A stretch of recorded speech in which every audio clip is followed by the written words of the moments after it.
Pues tal como nuestro hermano Arturo había mencionado, tenemos la intención de estudiar el atributo del amor de Dios, y el amor de Dios de manera particular mostrado en la creación. Nosotros hemos estudiado diversos atributos que tienen que ver con la esencia de Dios, o atributos esenciales, como su espiritualidad, su inmutabilidad, su eternidad. Hemos estudiado también atributos intelectuales, su omnisciencia, su sabiduría, atributos que tienen que ver con su voluntad, su soberanía. Y es con el atributo del amor de Dios y otros más que nos adentramos a otro aspecto de estos atributos, y son los atributos emotivos de Dios, los atributos que tienen que ver con la emoción, el amor, la gracia, la misericordia, la paciencia en un sentido. También veremos después, más adelante, atributos morales como su santidad, como su justicia. Busquemos en Marcos capítulo 3 por un instante. Marcos capítulo 3, una muestra de las emociones en la vida de nuestro Señor, que nos puede servir de marco de introducción para nuestro sermón de esta tarde. Se presenta el milagro de la curación del hombre de la mano seca. Otra vez entró Jesús en la sinagoga, y había allí un hombre que tenía seca una mano, y le acechaban para ver si en el día de reposo le sanaría, a fin de poder acusarle. Entonces dijo al hombre que tenía la mano seca: levántate y ponte en medio. Y les dijo: ¿es lícito en los días de reposo hacer bien o hacer mal, salvar la vida o quitarla? Pero ellos callaban. Entonces, mirándolos alrededor con enojo, entristecido por la dureza de sus corazones, dijo al hombre: extiende tu mano. Y él la extendió, y la mano le fue restaurada. Nuestro Señor fue testigo de la dureza de los corazones de estos hombres que le acechaban continuamente para atraparle en alguna de sus palabras, en algunos de sus hechos. Y Él veía la dureza, la insensibilidad que tenían estos para con un hombre en necesidad. Y Cristo se enojó por eso, y Cristo se entristeció por eso. Hay una reacción emocional en nuestro Señor a la luz de estos eventos. Es correcto que hayan reacciones emotivas ante ciertas acciones de los hombres. Es correcto que hayan reacciones emotivas ante ciertos panoramas que nuestros ojos contemplan. Es correcto que nosotros tengamos sensaciones que responden a estas cosas, porque Dios así lo hace, porque Cristo así lo hizo mientras estuvo en este mundo. Era Benjamin Warfield que escribiera sobre este pasaje de manera particular durante el tiempo del Instituto Bíblico Logos. Una de las lecturas requeridas era leer uno de los capítulos del libro La persona y la obra de Jesucristo de Benjamin Warfield. De manera específica, el capítulo que tiene que ver con la vida emocional de nuestro Señor. Es un capítulo sin igual, es un capítulo excelente, lo recomiendo altamente. No le tenga miedo a que haya referencias a una palabra griega aquí y allá. Le garantizo que aunque usted la salte, va a ser altamente edificado leyendo un artículo como este. En ese artículo, él menciona algunas cosas. Él desea, por ejemplo, sería imposible que un ser moral se quedara por completo indiferente y distanciado ante la presencia de algo malo. Dice, no, sería imposible. Un ser moral que se quede como si no fuera nada en algo malo que ocurre ante sus ojos. Dice él, precisamente, con la expresión un ser moral, indicamos un ser que percibe la diferencia entre el bien y el mal, por eso es moral, y reacciona de modo apropiado ante uno y otro. Los sentimientos de indignación y de ira, por tanto, pertenecen a la misma expresión de un ser moral como tal, y no pueden estar ausentes en él ante la presencia de lo malo. De manera que Cristo, ante esta actitud de estos fariseos, ante estos críticos, Él no puede permanecer indiferente ante la dureza de corazón de estos hombres. Él reacciona en tristeza y en indignación apropiadamente, porque Él es moral.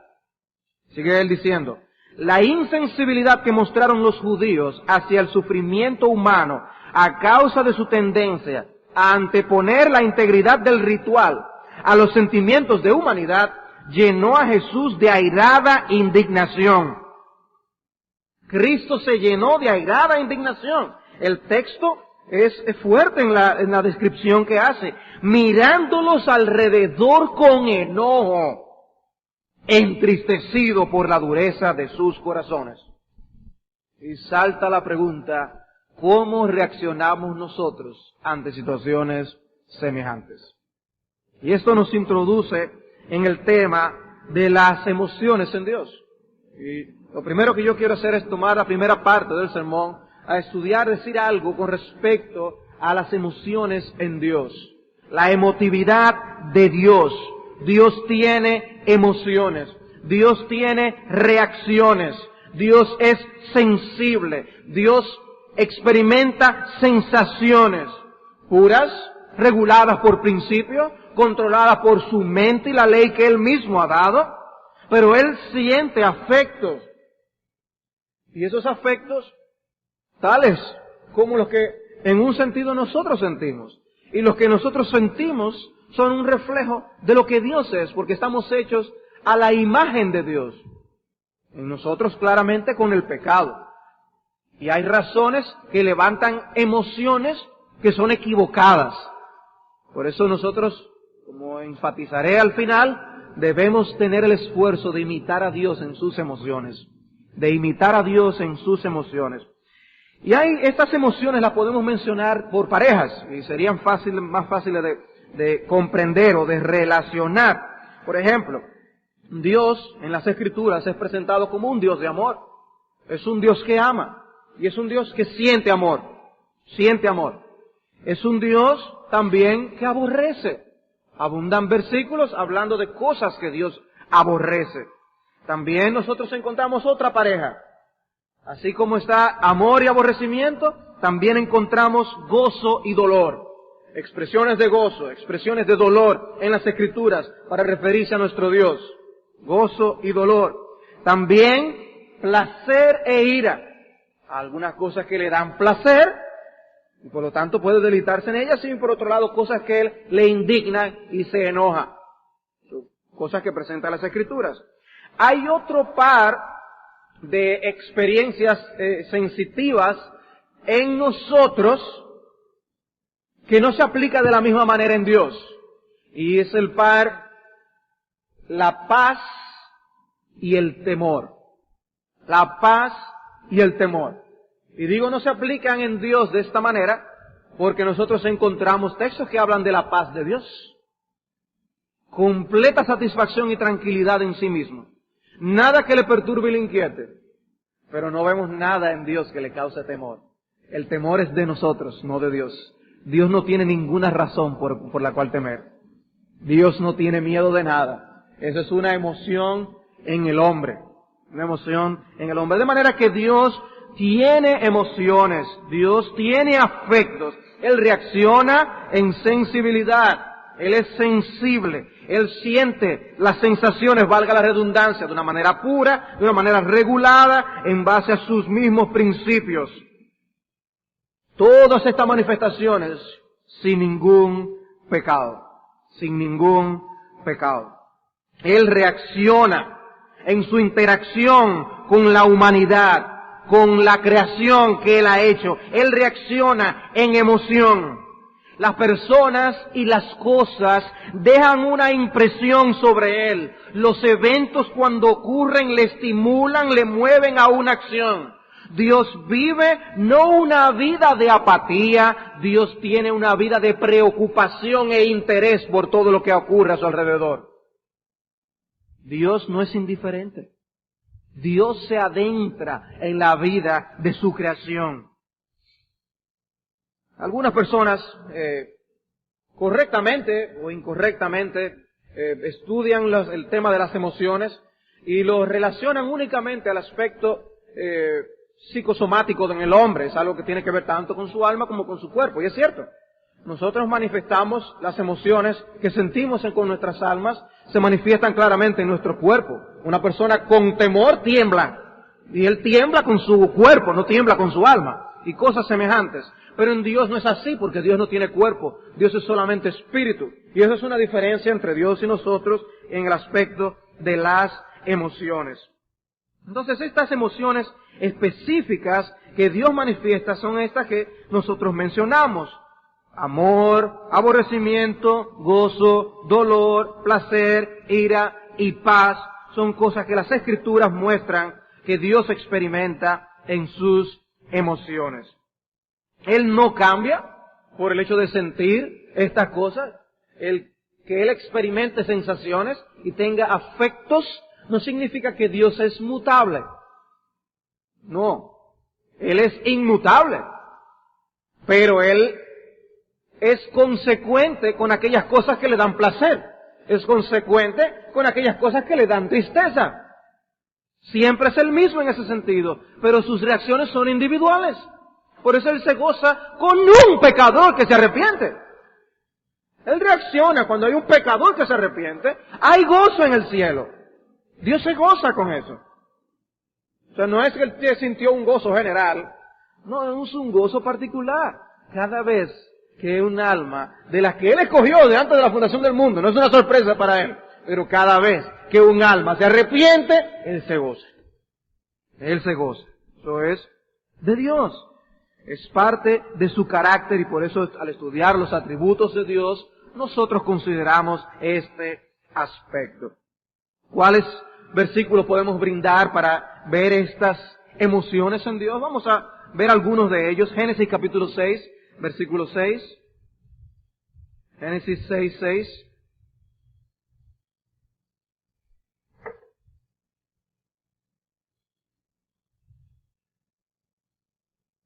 Dice el versículo 5, y vio Jehová que la maldad de los hombres era mucha en la tierra, y que todo designio de los pensamientos del corazón de ellos era de continuo solamente el mal.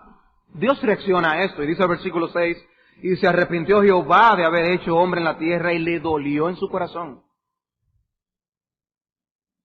Le dolió en su corazón. Jueces capítulo 10, versículo 16.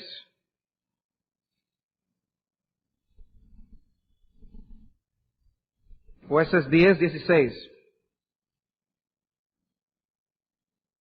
Y se quitaron de entre sí los dioses ajenos y sirvieron a Jehová, y él fue angustiado a causa de la aflicción de Israel.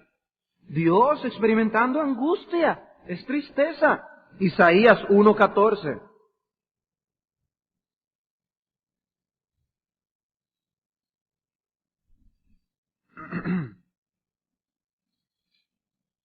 Dice, vuestras lunas nuevas y vuestras fiestas solemnes las tiene aborrecidas mi alma. Me son gravosas, cansado estoy de soportarlas. Hay una reacción en Dios ante la actitud que mostraba el pueblo en su adoración. Dice, yo no acepto eso yo lo aborrezco. No lo quiero, no lo quiero. Dios no estaba amando esas cosas que le estaban ofreciendo. Ustedes pueden hacer todas las fiestas que ustedes quieren. Pero mi alma está hastiada de esas cosas, dice el Señor. Proverbios 11:1. Proverbios 11:1. Dice, el peso falso es abominación a Jehová, mas la pesa cabal le agrada. Sí, allí, cuando había un mercader vendiéndole a alguien que iba comprando y él falseaba el peso, por lo cual él se verificaba cuánto quería. ¿Cuánto tú quieres? 1 libra. Sí, pero lo que tenía para comparar eso no tenía 1 libra, tenía menos de 1 libra. Cuando eso pasaba para engañar al pueblo, dice, eso era una abominación a Dios. Dios desde su santo trono mira ese tipo de negocios y Dios se indigna. Dios reacciona ante el abuso y la explotación. Dios reacciona. Dios no es indiferente a esas cosas. Por eso nosotros encontramos pasajes que nos hablan cómo la sangre de fulano habló y hasta los cielos. Dios escucha estas cosas. Cuando hay un crimen, Dios es justo desde los cielos. Él no es indiferente a estas cosas. Sin embargo, dice, la pesa cabal le agrada. A lo mejor hay alguien que no es noticia. Y a lo mejor no se hace de tanto dinero porque hace las cosas como son. Y tiene su pesa cabal. No tiene ningún arreglo para que el peso dé tanto ni aquello. Todo como es. Y Dios mira desde el cielo. Y Dios se complace con esa persona. Dios se deleita, lo disfruta cuando Dios ve eso desde los cielos. Y eso es una reacción emotiva en Dios. Es una reacción emocional. En el capítulo 12, allí mismo, en el versículo 22, usa otro tipo de contraste. Los labios mentirosos son abominación a Jehová, pero los que hacen verdad son su contentamiento. Dios oye la mentira. Eso es una abominación para Él. Pero cuando ve a alguien diciendo la verdad, eso es un gozo. Y en ese sentido, niños, es muy importante que ustedes oigan esto. Dios aborrece la mentira. Y ustedes pueden pensar que nadie más sabe lo que ustedes están diciendo y que no es verdad lo que le están diciendo. Y es una mentirita al profesor, al papá, al amiguito. Dios ve eso desde el cielo y Dios aborrece que ustedes digan mentiras. Pero cuando ustedes dicen, es verdad, yo hice esto y esto, y admiten la falta que cometieron, aunque venga una pela por esto, dice aquí, el que dice la verdad es un contentamiento para Dios. Dios se goza en que cada quien asuma responsabilidades y diga la verdad. Dios se deleita en esto. En el Salmo 5, versículo 5. Salmos 5:5. Noten, dicen, los insensatos no estarán delante de tus ojos.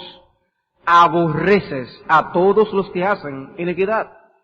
En un sentido, vamos a ver cómo Dios ama y aborrece al mismo tiempo a los impíos.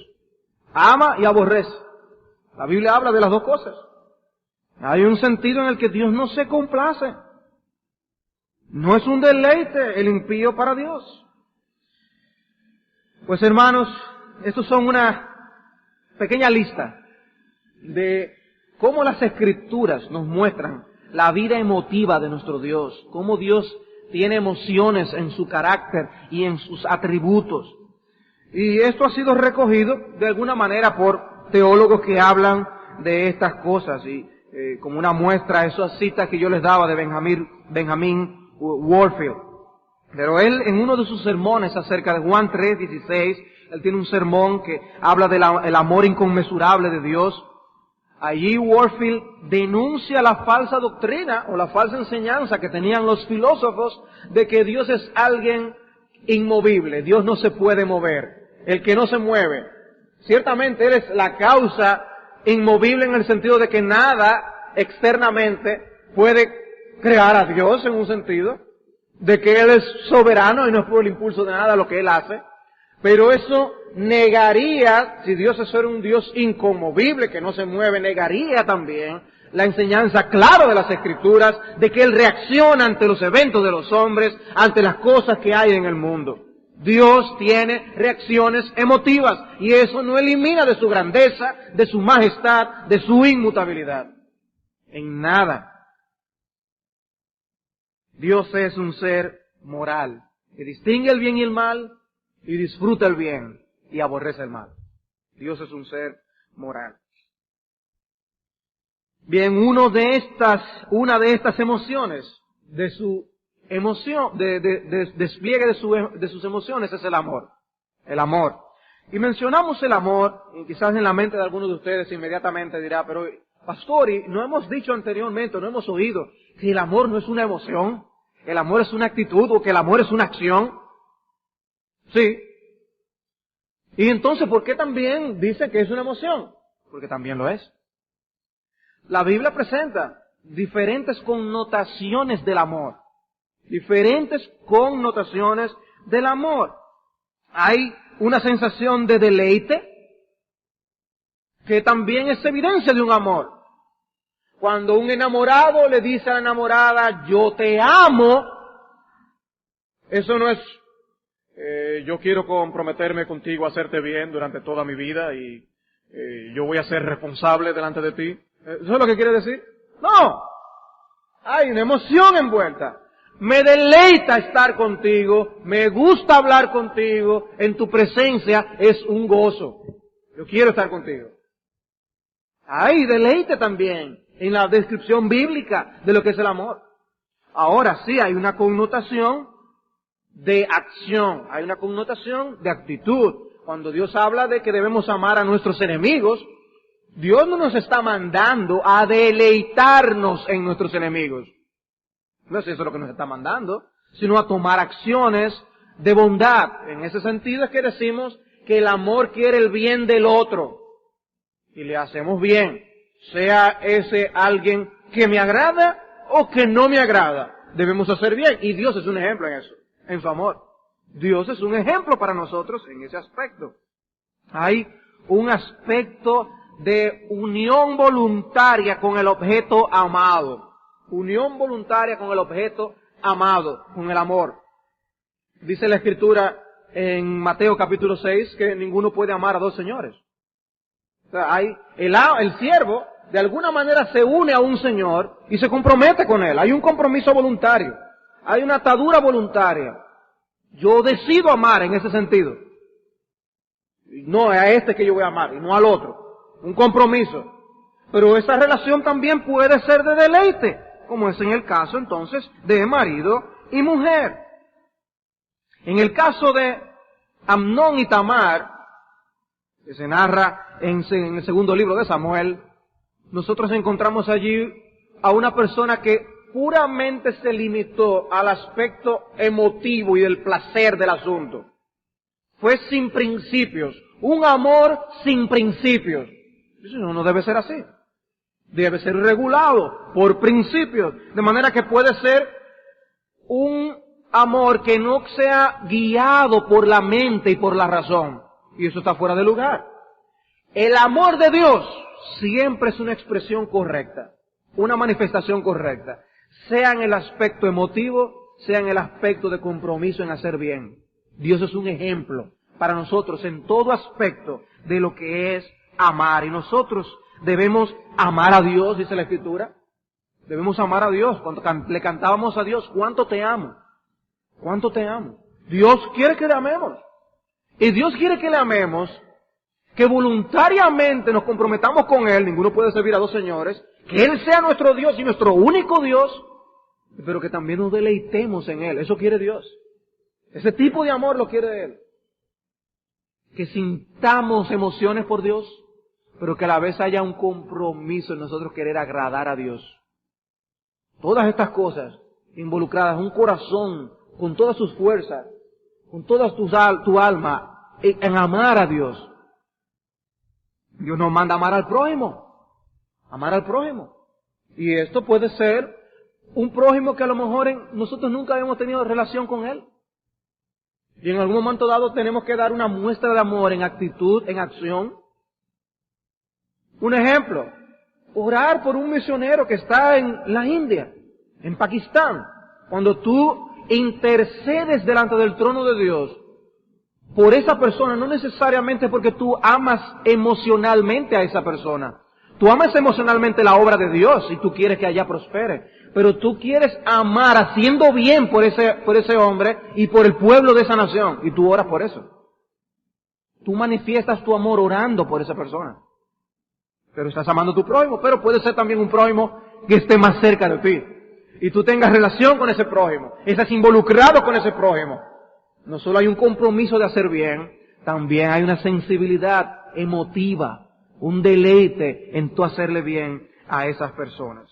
Nuestro amor debe ser una manifestación de buena voluntad, en ocasiones será una manifestación de sensibilidad, el disfrute sensible. En el amor conyugal, como había mencionado, esposo y esposa sienten un deleite el uno por el otro. Están unidos voluntariamente el uno por el otro. De manera similar, Dios siente deleite en su pueblo. Disfruta. Dios, es un placer para Dios recibir la adoración de su pueblo. Por eso, hermanos, la importancia del culto de adoración. Es algo que Dios recibe con deleite. El Rey de Reyes y el Señor de Señores. O sea que a la hora de nosotros estudiar los atributos de Dios, a veces es difícil uno delimitar las cosas claramente. Por eso mencionamos el amor de Dios dentro de sus emociones. Pero aclaro, el amor tiene otras facetas. El amor tiene otras facetas, pero de alguna manera uno tiene que tratar de hacer alguna división. Se solapan muchos de estos atributos. Dios, cuando ama, manifiesta su bondad.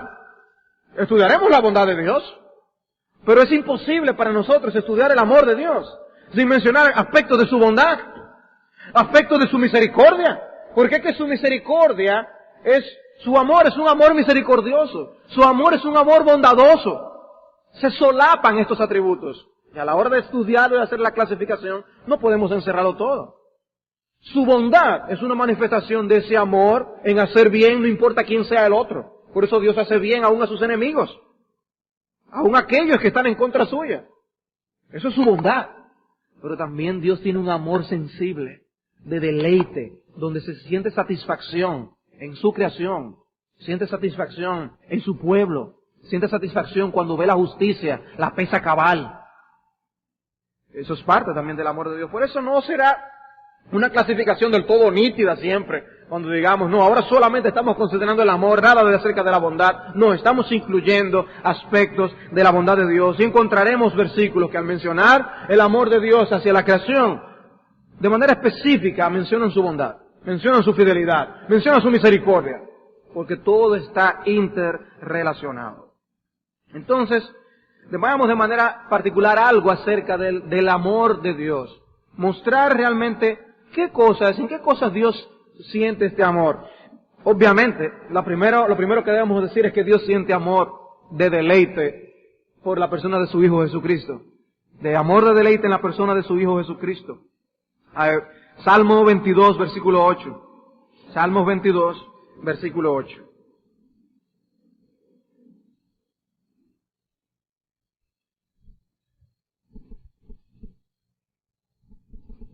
Se encomendó a Jehová, líbrele él, sálvele, puesto que en él se complacía. Como él decía, este es mi Hijo amado, en el cual tengo complacencia. Dios el Hijo es el objeto del deleite de Dios el Padre. El objeto de deleite de Dios el Padre. Ahora, ¿no creen ustedes que Él quiere que también nosotros nos deleitemos en Él entonces? Cristo debe ser nuestro deleite porque es el objeto de Dios el Padre. Es más, podríamos decir, el sentido de que tú estés vivo aquí y que tú hayas escuchado el mensaje de la palabra de Dios es para llevarte a Él, para llevarte a Cristo, para que tú honres al Hijo, para que tú honres al Hijo. Por eso amenaza a que ellos tengan cuidado, no sea que de pronto se inflame su ira.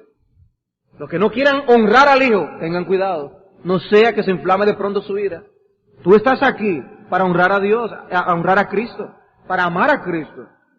Dios el Padre se deleita en Cristo, ¿y tú? Es el deleite, lo que disfruta Dios el Padre. Isaías 42:1. Isaías 42:1. He aquí mi siervo, yo le sostendré, mi escogido, en quien mi alma tiene contentamiento. He puesto sobre él mi espíritu, él traerá justicia a las naciones. En quien mi alma tiene contentamiento, en quien se satisface mi alma, es la descripción. Y Juan 17:24, Juan 17:24, Padre, aquellos que me has dado, quiero que donde yo estoy también ellos estén conmigo, para que vean mi gloria que me has dado, porque me has amado desde antes de la fundación del mundo. La relación entre Dios el Padre y Dios el Hijo es una relación de amor. Dios el Padre ama a Cristo y tú.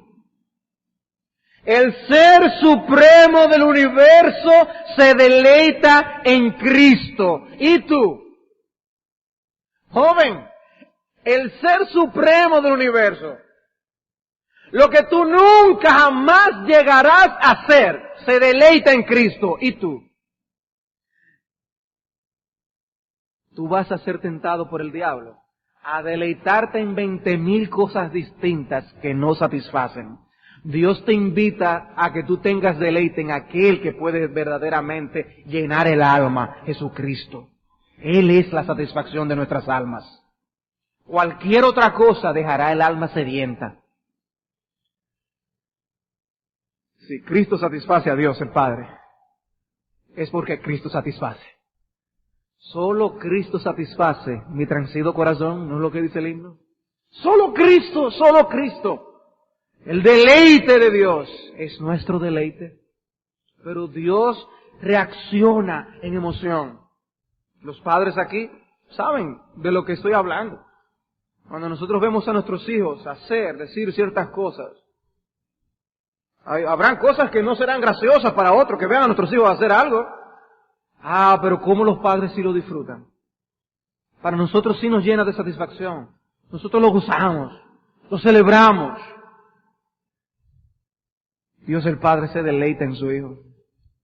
Dios el Padre se deleita en Jesucristo. Emociones brotan de amor cuando se menciona la palabra Cristo delante de Dios el Padre. ¿Qué ustedes creen entonces que Dios siente cuando oye a toda la congregación cantando acerca de Cristo? Dios el Padre se deleita también, porque Él siente amor hacia Cristo. Amor hacia Cristo. Pues bien, estas cosas, hermanos, simplemente quería traer a modo de muestra, de introducción, a meternos a estudiar las emociones en Dios. De manera particular quisiera adentrarme a ver entonces el amor de Dios mostrado en la creación.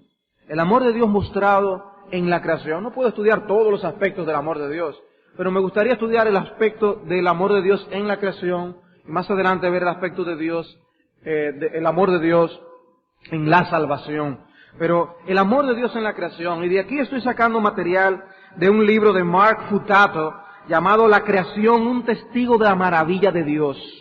Un libro digno de recomendar y que habla de la creación de diferentes maneras. Y una de las cosas de las que habla es cómo el amor de Dios es visto en la creación.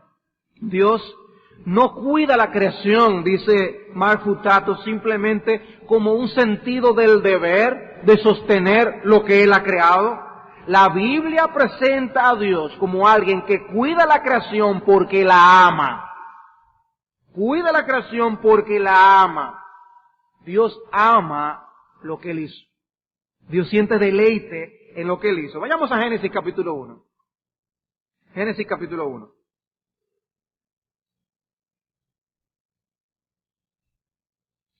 Nosotros podemos usar la palabra creación de dos maneras. El acto de creación o el resultado de ese acto. O sea, la creación, el relato de cómo Dios creó. La creación, lo que nosotros vemos, la naturaleza. Y vamos a ver el amor de Dios reflejado en ambas cosas. El amor de Dios podemos verlo primero en el orden que Él estableció en el acto de creación. El orden en cómo ocurrieron las cosas. Génesis 1:1 dice: en el principio creó Dios los cielos y la tierra. Habla de la creación del universo, cielos y tierra. El reino invisible, el reino visible. Podemos ver allí Colosenses capítulo 1:16, sean huestes, principados, potestades, todo fue creado por Cristo, la segunda persona de la Trinidad. Luego en el versículo 2 nos encontramos con que la tierra estaba desordenada y vacía. No todo estaba en orden. Dios había creado la materia, la energía, todo lo necesario para que haya vida, pero no había el orden necesario para que la vida estuviera todavía. La tierra estaba desordenada y vacía, y en su aspecto inicial la vida era imposible. Así como estaban las cosas, es imposible la vida. Pero Dios sigue trabajando, y el texto sigue avanzando y nos describe cómo Dios hizo todo esto en 6 días. Dios creó un lugar para cada cosa y Dios puso cada cosa en su lugar. Un lugar para cada cosa y cada cosa la puso en su lugar. En los primeros 3 días de creación, Dios hizo un lugar para cada cosa. En los últimos 3 días de creación, Dios puso cada cosa en su lugar. Eso es lo que nosotros vemos aquí en el relato de Génesis. En el día número 1, Dios separó la luz de las tinieblas. En el día 2, Él separó el espacio de arriba del cielo con el espacio debajo del cielo. En el día 3, Él trajo orden separando la tierra seca, de los mares. Dios creó distintos compartimientos para la vida, que nosotros podemos ver claramente en el universo. Ahora se concentra en los últimos 3 días el trabajo de creación, poniendo cada cosa en su lugar. En el cuarto día, Dios llenó las luminarias de los cielos, el sol, la luna, las estrellas. En el quinto día llenó los mares de peces y los cielos con aves. En el sexto día Dios llenó la tierra de animales y creó al hombre como el aspecto cúlmine de su creación. Dios termina esa obra de creación, la tierra, el mar, el cielo, y todo está lleno de vida. Es como si la vida brotara en todo lo que Dios hizo. El mundo estaba lleno de vida. Así lo hizo Dios. No simplemente hizo que la vida fuera posible en la tierra y lo dejó para que la evolución se diera. Él hizo la vida y la hizo abundantemente. Dios amó la creación e hizo un despliegue, haciéndolo todo en un orden para que la vida fuera abundante. Así lo hizo Dios, en el acto mismo de creación. Pero no solamente por el orden en que hizo las cosas, sino también porque todo lo que hizo fue bueno. Porque todo lo que hizo fue bueno. En Génesis 1 encontramos una frase que se repite 6 veces. Y vio Dios que era bueno. Y vio Dios que era bueno. Dios vio que era bueno, muy bueno. En el versículo 31 dice, y vio Dios todo lo que había hecho. Y aquí que era bueno en gran manera. Era bueno en gran manera. ¿Y qué significa eso de que era bueno? Que era bueno. Que cumplía su propósito. Todo cumplía su propósito. Puede haber un invento muy fantástico y alguien se te acerca con un aparato sofisticado, con unas antenas que salen, unos bombillos extraños y unos botones especiales. Ajá, ¿y para qué sirve? Ah, no, yo no sé. No, pero Dios todo lo que hizo era bueno porque cumplía con un propósito específico. Cumplía el fin para el cual Dios lo diseñó. Pues en ese sentido es que es bueno. ¿Y qué nosotros encontramos? Dios vio que la luz es buena, versículo 3. Y dijo Dios, sea la luz, y fue la luz fue buena. Vio Dios que la luz era buena, versículo 4, y separó Dios la luz de las tinieblas. La luz cumplía su propósito de proveer un ambiente apropiado para la vida. Sin luz no hay vida. Y de hecho, hay textos en las Escrituras que relacionan la luz con la vida. Aún la Biblia usa la ilustración de la vida física para ilustrar enseñanzas espirituales. Dicen, tu luz veremos luz. La luz espiritual engendra vida espiritual. Esa enseñanza la tiene las Escrituras. Donde hay luz, hay vida. Pues en el mundo físico, esa es la realidad que ilustra la realidad espiritual. Pero donde hay luz, ahí es donde hay posibilidad de vida. Luz y vida están unidas en la palabra de Dios. Él unió estos dos conceptos. Sin luz no existe la vida. La luz es buena porque cumple su propósito de aupar la vida en el universo. Dios vio que la separación de la tierra del mar también fue buena. Versículo 10. Llamó Dios a lo seco tierra y a la reunión de las aguas llamó mares. Y vio Dios que era bueno. Bueno, adecuado. El mar para la vida acuática, para los peces. La tierra para las plantas, para los animales, para el hombre. Era bueno. Eso que Dios hizo era adecuado para sus propósitos y sus fines. Dios vio que la vegetación era buena. Versículo 12. Produjo pues la tierra hierba verde, hierba que da semilla según su naturaleza, y árbol que da fruto y cuya semilla está en él según su género. Y vio Dios que era bueno. Lo que produjo la tierra. Piensa en tu fruta favorita, piensa en tu ensalada favorita, tu vegetal favorito. Dios lo hizo bueno para que cumpliera su propósito. Dios lo hizo así. Era adecuado para alimentarnos. El versículo 29 dice aquí que os he dado toda planta que da semilla, que está sobre la tierra, y todo árbol que hay fruto y que da semilla, os serán para comer.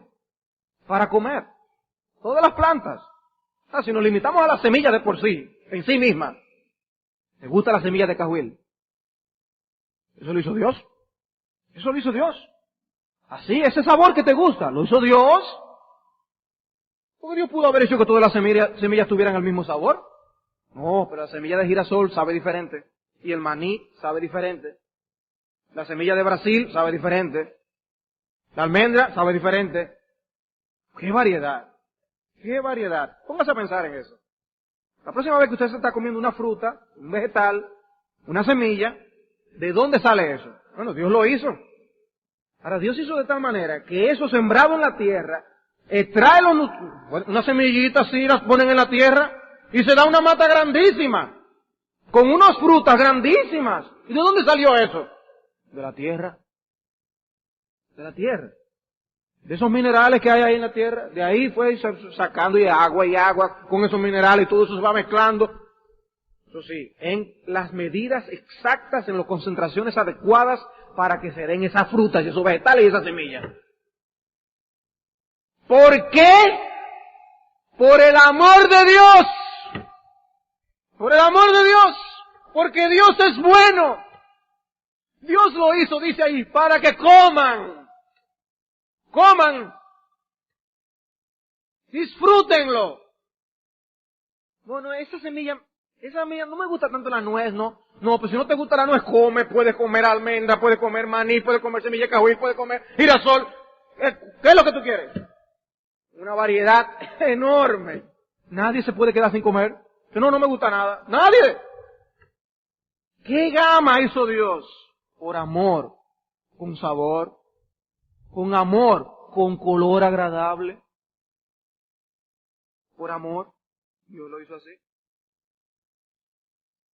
Y no solamente para nosotros, dice que para los animales también. Aquí os he dado toda planta que da semilla, dice, será para comer, y dice el versículo 30, y a toda bestia de la tierra, y toda ave de los cielos, y todo lo que se arrastra sobre la tierra en que hay vida, toda planta verde le será para comer, y fue así. No solo para nosotros, Dios muestra su amor. Para la creación, Dios muestra su amor a los animales, dándole el alimento. Dios provee para los animales. Dios vio que el sol, la luna y las estrellas eran buenas, versículo 18.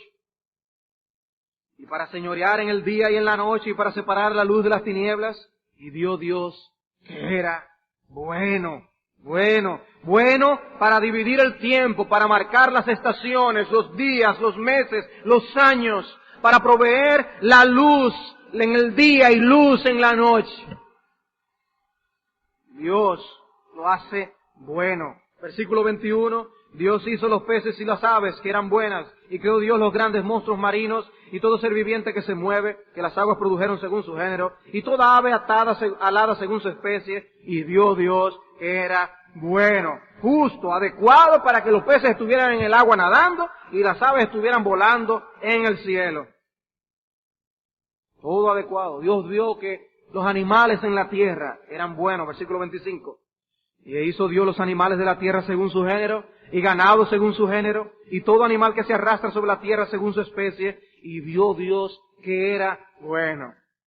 Y uno queda sobrecogido viendo estos documentales de estos animales, y la interacción que existen entre ellos. A veces entre un insecto y un animal grande, un animal enorme. Hay una interrelación biológica importantísima. Y nos deleitamos en lo que ocurre en esa relación, o en los colores de una mariposa. Eso lo hizo Dios. ¿Por qué Dios nos hizo todas las mariposas iguales? No, hay toda una gama, y los colores que tienen los coleccionistas los evidencian. ¿Por qué? ¿Por qué? Aparte de que hay razones en las mismas interrelaciones animales para que nosotros nos deleitemos en la creación que Dios ha hecho. Dios se deleita en su creación y nosotros debemos deleitarnos en la creación. Entonces, al final en el versículo 31, Dios hace al hombre y dice, y vio Dios que todo lo que había hecho era bueno en gran manera, en gran manera. 7 veces es bueno. Porque Dios lo hizo bien, adecuado. ¿Por qué así? Por su amor. Por su amor. Y su amor entonces se manifiesta todavía una vez más, a un otro nivel, uniendo a alguien que cuide esa creación, al hombre. Dios pone entonces, vemos en el capítulo 1, crea al hombre, en el capítulo 2 vemos que Dios lo puso para que lo labrara y cuidara el huerto.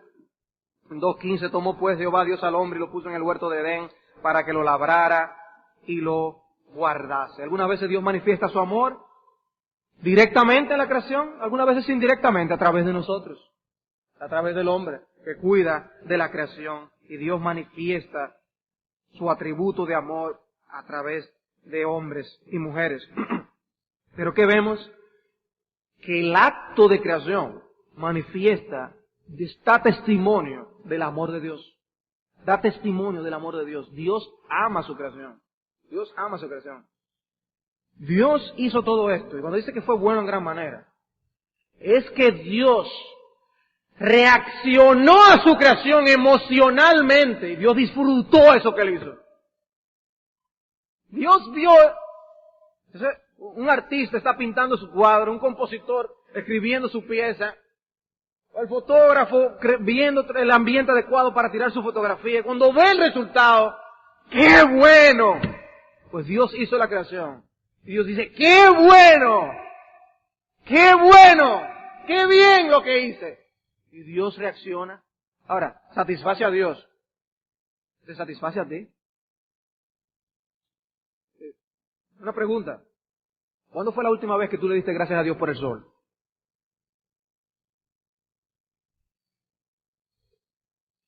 Cuando uno se pasa una semana sin ver el sol, a uno le hace falta. Recientemente cuando estuve de viaje, no hubo sol en ningún momento, excepto un par de días antes de regresar. Todo era nublado y lluvia. Ese ambiente así me pone medio melancólico. Me gusta ver el sol. ¿Cuándo fue la última vez que le diste gracias a Dios por el sol?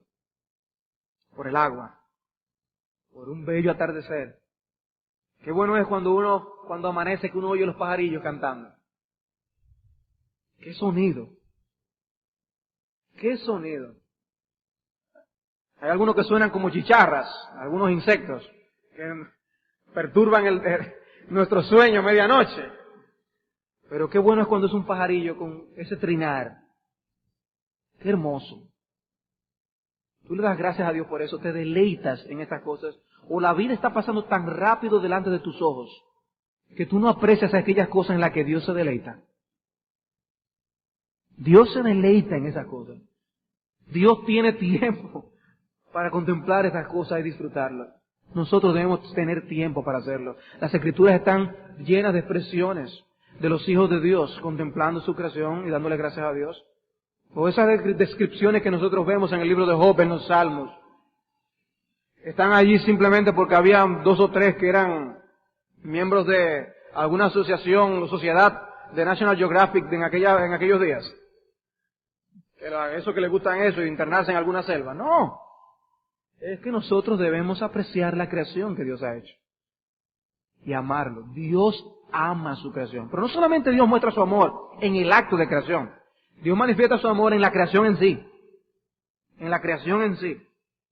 Pero veamos un aspecto que podría ser hasta contradictorio. El amor de Dios en el diluvio. El amor de Dios hacia su creación en el diluvio. Porque vamos a ver que Dios la preservó para que siguiera su creación. Dios estaba comprometido con su creación y manifestó su amor. Parecería extraño. Dice en Génesis 6:7. Y dijo Jehová, raeré de sobre la faz de la tierra a los hombres que he creado, desde el hombre hasta la bestia, y hasta el reptil y las aves del cielo, pues me arrepiento de haberlos hecho. Dice, ya, se acabó. Pero aún en medio del diluvio, nosotros vemos el amor de Dios preservando al mundo y preservando la vida, preservando a Noé y su familia. Dios amó a Noé y a su familia de manera especial. Dice el versículo 8, Noé halló gracia ante los ojos de Jehová. Y Dios amó al hombre amando a Noé. Dios no destruyó la raza humana. Pregunta, ¿Podía Dios haber acabado con el mundo que existía y haber hecho otro? Y 10 más si quería. Sí, pero Dios no hizo eso. Dios preservó su creación. Dios preservó su creación. Dios cuidó no solamente al hombre, Dios cuidó hasta los animales a través de Noé.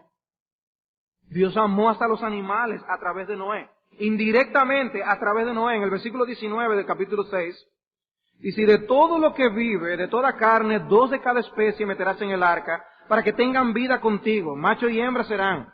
De las aves según su especie, de las bestias según su especie, de todo reptil de la tierra según su especie, 2 de cada especie entrarán contigo para que tengan vida. Y toma contigo de todo alimento que se come y almacénalo y servirá de sustento para ti. ¿Y qué dice? Y para ellos. Dios se preocupó por esos animales. Por eso, niños, cuando vuestros padres están enseñándole a ustedes a cuidar a los animales y ser responsables con ellos, no es otra cosa que lo mismo que Dios hace cuando Dios cuida de toda su creación. Deben aprender a cuidar y a ser buenos con los animales. Es una actitud equivocada no cuidar a los animales. Dios los cuida. Dios tomó cuidado de que Noé tuviera suficiente alimento, no solo para ellos, sino también para los animales que había allá adentro. Ahora, hermanos, si Dios no hubiera tomado esta decisión, nosotros no estuviéramos comiendo pollo hoy. ¿No? Ni cualquier otra cosa que tú quisieras, no tuviéramos.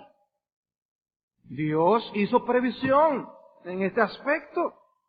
Dios hizo que preservaran macho, hembra de cada especie para que se reprodujeran después del diluvio, para que la tierra estuviera de nuevo después del diluvio llena de vida. Llena de vida. Y Dios le dio instrucciones a Noé al respecto. En el versículo 22 dice que Noé lo hizo así conforme a todo lo que Dios mandó y Dios actuó, salvó. En el capítulo 8, versículo 22, dice, mientras la tierra permanezca, no cesarán la sementera y la siega, el frío y el calor, el verano y el invierno, y el día y la noche. Dice alguien, esto parece como una especie de poema. Un poema donde Dios se garantiza preservar la tierra, eso es lo que está diciendo. Y lo pone por parejas. Habla de sementera y la siega, frío y calor, verano e invierno, día y noche. Lo podemos ver en relación como una especie de X cruzados. ¿Cuándo es el tiempo de la sementera? El invierno, donde se colocaban el tiempo para colocar las semillas. O sea que la sementera se relaciona con la palabra invierno de la tercer grupo. La siega, ¿cuándo es? En el verano. Luego tenemos el frío, ¿cuándo es? Durante la noche. Y el calor, ¿cuándo es? Durante el día. Lo que Dios está aquí garantizando de una manera simbólica, visible, que Dios iba a preservar los tiempos, Dios iba a preservar la tierra. El mundo iba a seguir su curso y la vida iba a llenar el mundo otra vez. Dios manifestó su amor, preservando al hombre, preservando los animales, haciendo surgir vida verde otra vez después del diluvio. Como dice el autor Futato, Dios no solo no hace basura, en su ocasión Él no hace basura, Él tampoco tira la basura lo que Él ha hecho. Dios no hace basura, pero tampoco echa la basura lo que Él hizo. Él no agarró y tiró la tierra en un zapacón. Él cuidó su tierra.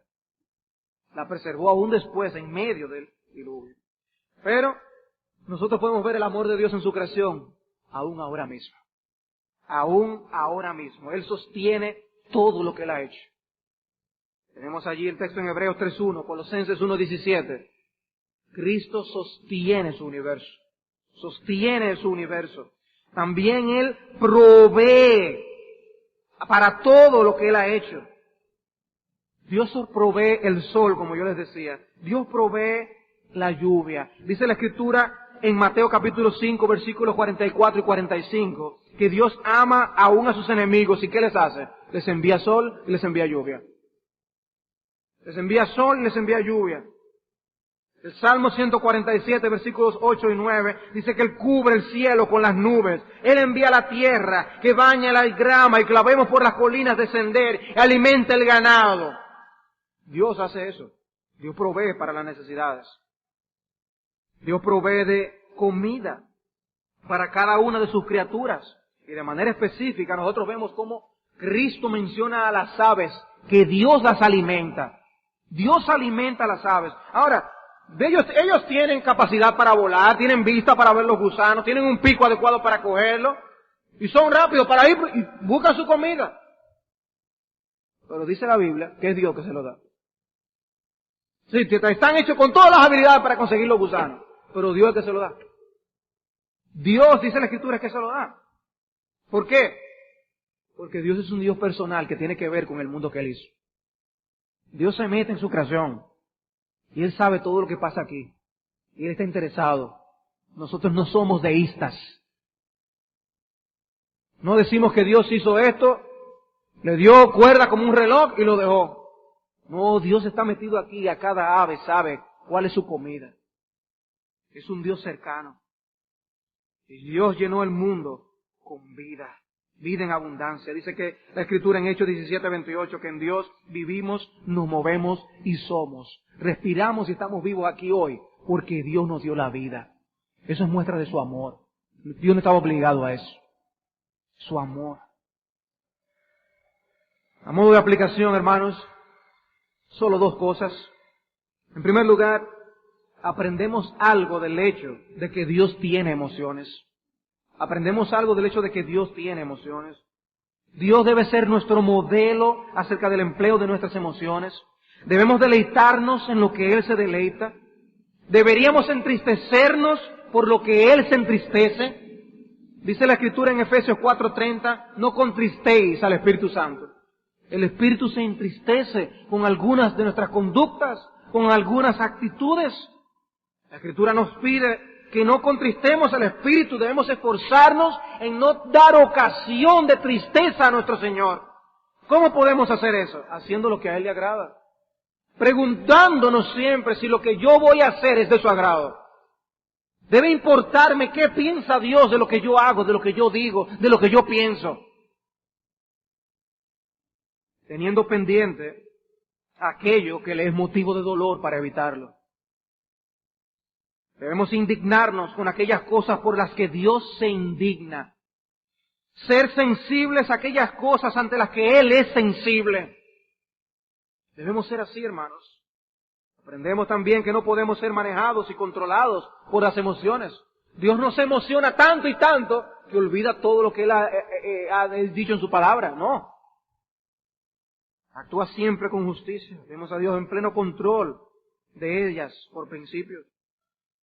En segundo lugar, no solo aprendemos algo del hecho de que Dios tiene emociones, aprendemos algo del amor de Dios manifestado en la creación.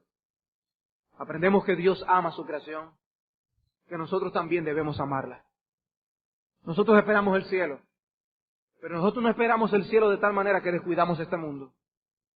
Y nosotros debemos estar interesados en proteger el mundo, en proteger la creación que Dios ha hecho. Dios nos va a pedir cuenta. Nosotros quizás no podamos tomar todas las decisiones para proteger cada animal en el planeta, ni debemos convertirnos en miembros de la Sociedad Protectora de Animales, pero nosotros debemos, basado en los principios de la palabra de Dios, amar este mundo como Dios lo ama, identificarnos con su creación, y debemos darle las gracias a Dios por su creación. Dios es detallista en su amor, eso es algo que también vemos en su creación, que Dios es detallista, Dios llenó el mundo de detalles. Dios llenó el mundo de detalles. ¿Cómo es tu amor? ¿Cómo es tu amor? Dios es detallista en su amor. ¿Cómo es tu amor? Hermanos, yo creo que es una enseñanza, un ejemplo de cómo nosotros debemos tratar de ser también detallistas. Dios fue detallista en su creación. Y nosotros debemos tener un ejemplo, un esfuerzo en serlo también. Le das las gracias a Dios por todo lo que Él te ha dado, la comida, la salud, la vida. Dios ama y ama con esplendidez. Ama con esplendidez. Él no hizo un chorrito de esto y un chorrito de aquello. Nosotros vemos la creación, eso es increíble. Y algunas fotos nos sobrecogen, nos sacan el aliento de algunas partes del mundo en la belleza que tienen. Dios es espléndido. Dios ha hecho una creación maravillosa. Debemos darle gloria a su nombre. Y eso entonces nos pone una pregunta a nosotros. ¿Te das a ti mismo abundantemente a los demás? Dios fue espléndido. ¿Tú te das a otros con esplendidez? Son preguntas que debemos hacernos al meditar en el amor de Dios. Y eso es hablando del amor de Dios manifestado en la creación. ¿Y qué si hablamos del amor de Dios en la salvación? Ese será nuestro próximo tema. Vamos a orar.